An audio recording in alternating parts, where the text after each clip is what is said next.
சிங்கள மக்கள் அடிக்கலாம் கலைச்சாங்க அறக்கலைய தெரியுதானே சிங்கள மக்கள் அடிச்சு கலைச்சாங்க தமிழ் மக்கள் உங்களை அடிச்சு கலைப்பாங்க இந்த எங்க சொல்லுவோம் இதுக்கெல்லாம் பயப்படுறாங்க நாங்கள் இதுக்கெல்லாம் பயப்படுறாங்க நாங்கள் சம்பளத்துக்கு போராடவில்லை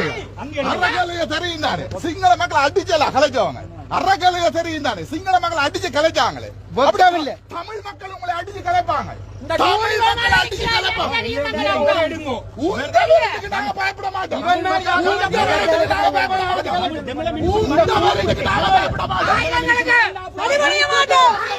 அமைக்கப்பட்டிருக்கிற சட்டவிரோத விகாரி அகற்றி காட்டுங்கள் முடியாவிட்டால் பதவிகளை ராஜினாமா செய்துவிட்டு வெளியேறுங்கள் அல்லது உங்களுடைய உடம்பிலே ஓடுவது தமிழ் ரத்தமா நீங்கள் தமிழர்களுக்கு பிறந்த தமிழர்களா என்று நாங்கள் சிந்திக்க வேண்டி